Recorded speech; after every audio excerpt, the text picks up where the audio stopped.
Hello everyone, कैसे हैं आप लोग।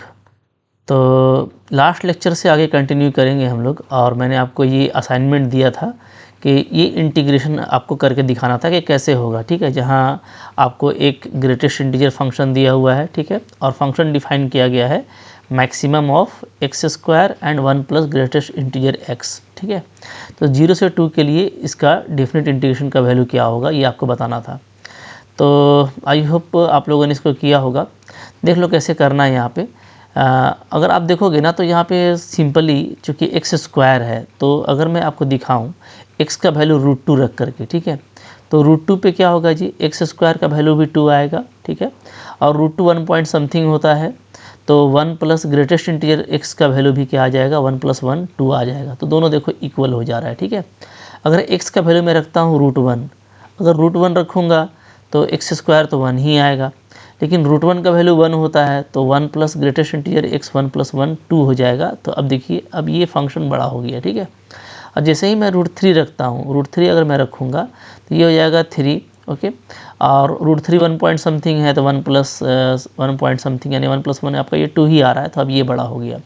तो आपको यहाँ पे ये चीज़ समझना पड़ेगा, ठीक है, कि यहाँ पे जो फंक्शन है और जो हमको मैक्सिमम लेना है, तो हम 1 प्लस ग्रेटेस्ट इंटीजर एक्स को लेंगे मैक्सिमम।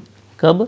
जब एक्स मेरा क्या होगा, जब एक्स मेरा √2 से छोटा होना चाहिए या बराबर होना चाहिए। ठीक है, तो √2 से अगर स्मॉलर होता है या बराबर होता है तो ये मेरा मैक्सिमम होगा। ठीक है, उसको भी ले सकते हैं, कोई दिक्कत नहीं है। √2 को किसी के में भी इक्वल कर सकते हैं। चलो इसमें इक्वल कर देते हैं। और अगर √2 से बड़ा होता है, ठीक है, √3 √4 और कुछ भी वैल्यू लोगे आगे का, तब उस केस में जो मैक्सिमम होगा वो कौन होगा, वो होगा एक्स स्क्वायर। तो अब यहाँ पे देखिए, चूँकि 0 से 2 में हमको काम करना है, तो 0 से 2 में क्या हो जाएगा, यहाँ पे आपका लिमिट स्प्लिट होगा। ठीक है, और हम लोग 0 से √2 तक जाएंगे और √2 से 2 तक जाएंगे। ओके, तो यहाँ पे 0 से √2 तक फंक्शन जाएगा आपका पहले। ओके, फिर प्लस क्या है, फिर आपका √2 से 2 तक जाएगा। ये आपका हो गया फंक्शन। ठीक है, अब फंक्शन का वैल्यू क्या होगा जी, तो 0 से √2 के लिए मैं यहीं पे पुटअप कर देता हूँ।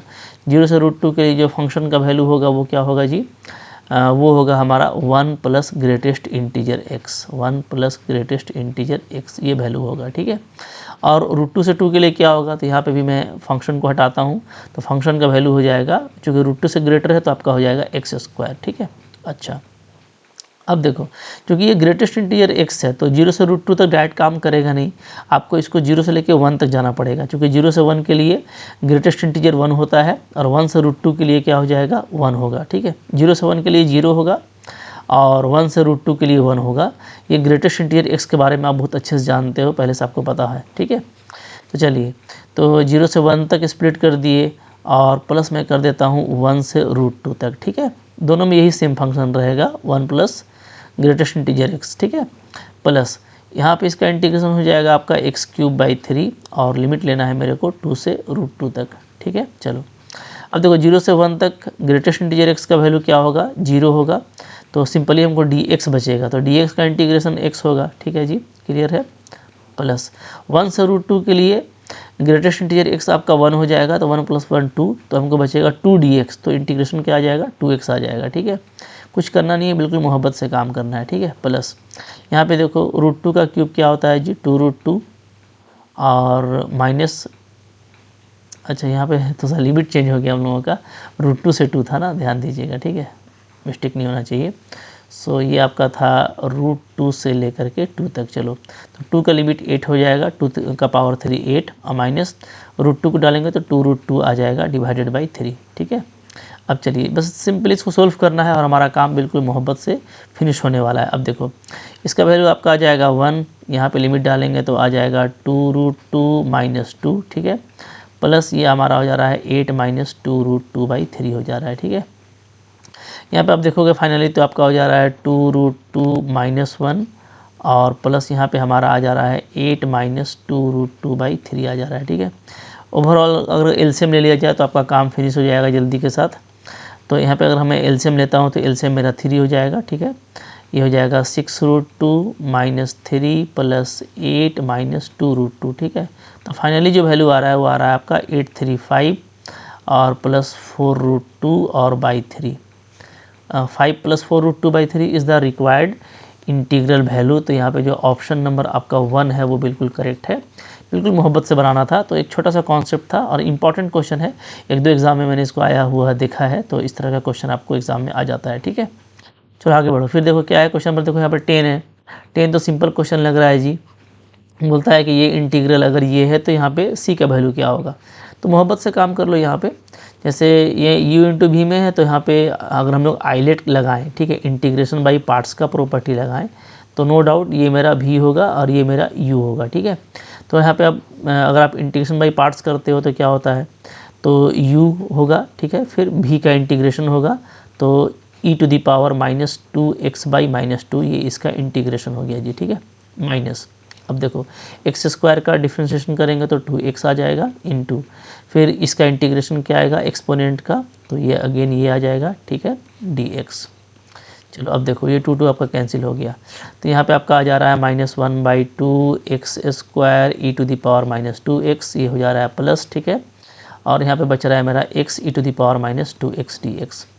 अगेन इसका करना पड़ेगा इंटीग्रेशन बाई पार्ट्स, तो ये फिर से ये आपका u होगा, ये भी होगा। ठीक है, तो ये हो जा रहा है -1/2x² e⁻² प्लस, यहाँ पे u इंटू भी अप्लाई करेंगे तो फिर से क्या होगा, तो x को छोड़ देंगे, इसका इंटीग्रेशन हो जाएगा e⁻²x/-2 माइनस x का डिफ्रेंशिएशन 1 हो जाएगा और इसका इंटीग्रेशन हो जाएगा e⁻²x/-2 और साथ में dx। ठीक है, ओके।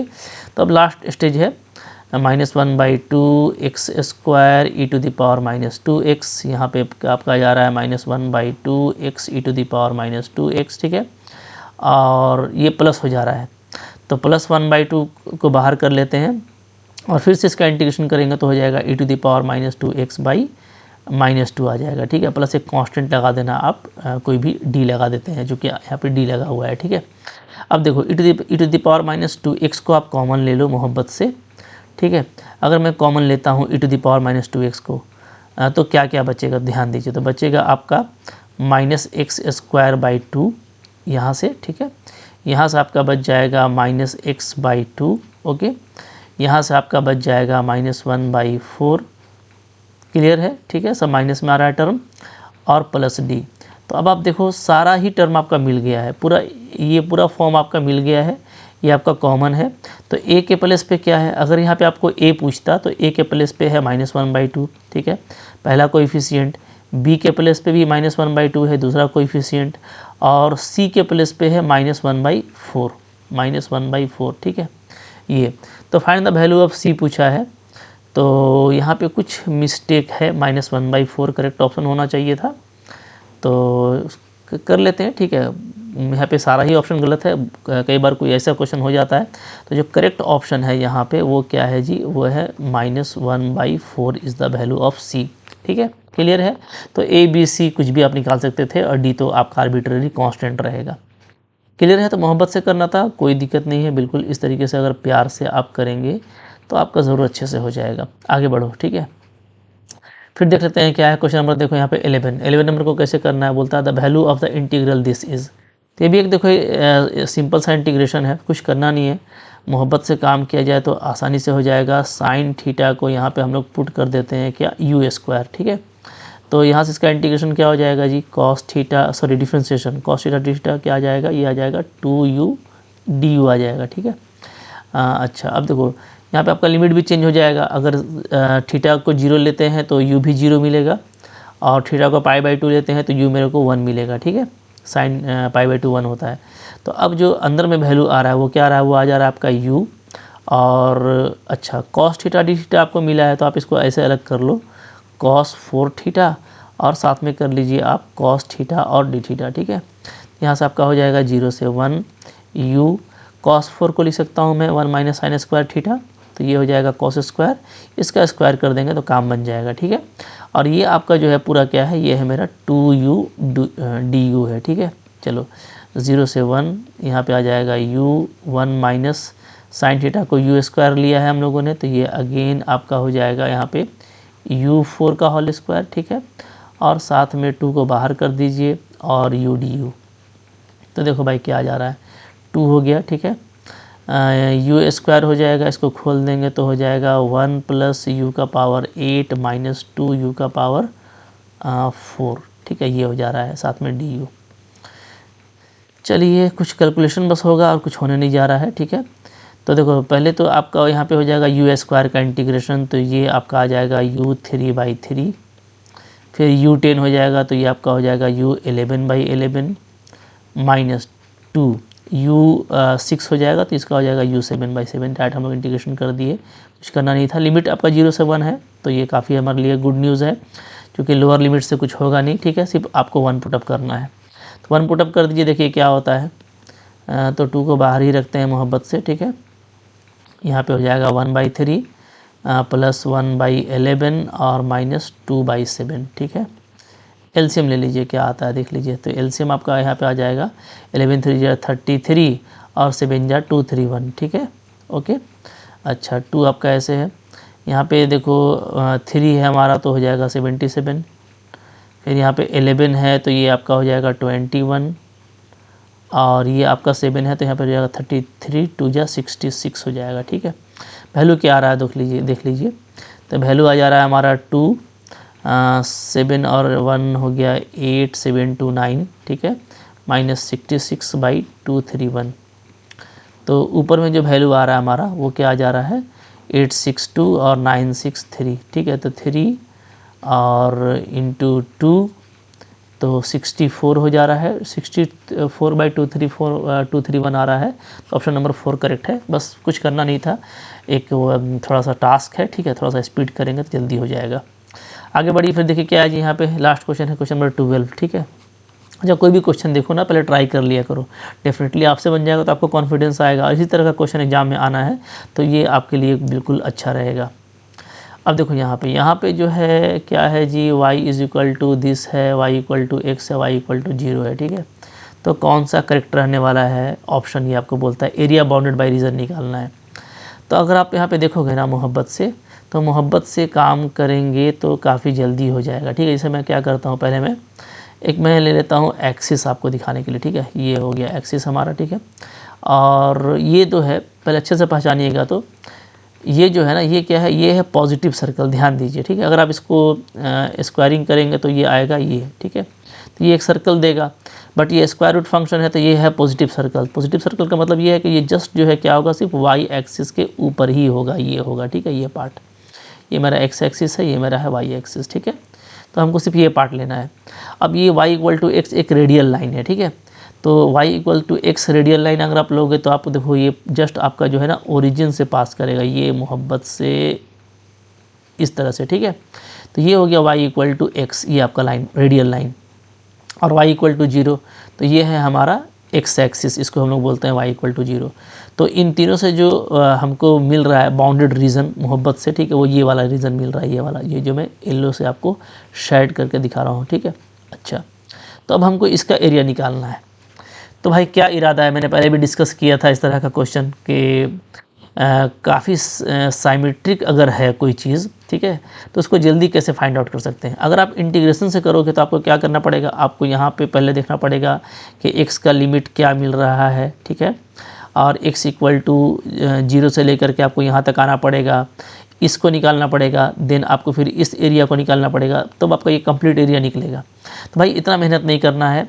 आप देखो y = x एक रेडियल लाइन है जो कि यहाँ पे कितना एंगल बनाता है, π/4 एंगल बनाता है। कितना बनाता है, π/4, ठीक है, यानी कि जस्ट हाफ है। तो एक क्वाड्रेंट का हाफ है।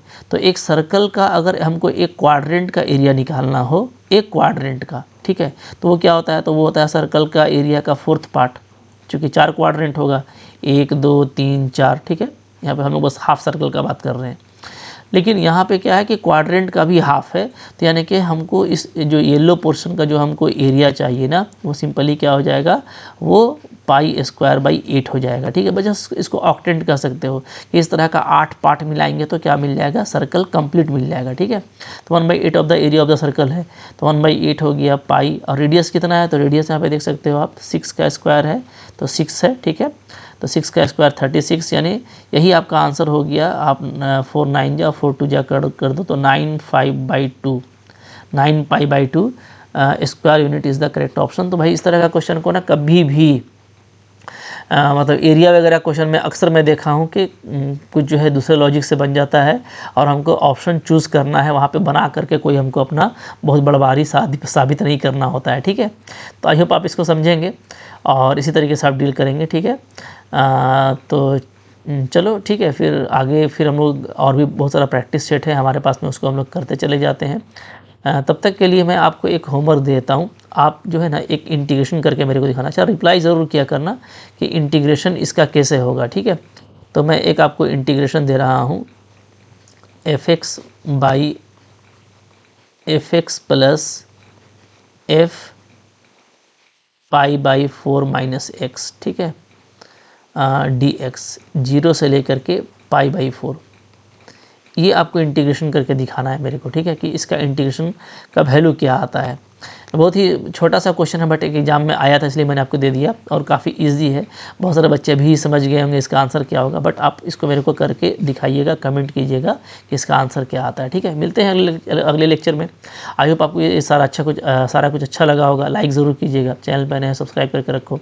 और मैं कह रहा हूँ कि अगर आप किसी एग्ज़ाम का तैयारी कर रहे हो, लाइक जैसे मैं अभी इसको डाल रहा हूँ झारखंड टेक्निकल एग्ज़ाम के पर्पज़ से, क्योंकि उसके सिलेबस में ये है, तो उसके लिए अगर आपका कॉन्सेप्ट अधूरा है, तो बगैर अधूरे कॉन्सेप्ट के आप कभी भी अच्छे से क्वेश्चन नहीं कर पाएंगे, आप में MCQ स्किल नहीं आएगा, प्रैक्टिस अच्छी नहीं हो पाएगी, ठीक है। तो आप मेरा ऐप डाउनलोड कर लो, मैंने बताया था MSc लर्न ऑनेस्टली, ठीक है। और वहाँ पे आप जाइएगा तो बहुत सारा कोर्सेज़ है, टेक्निकल कोर्स भी लगा हुआ है, ठीक है।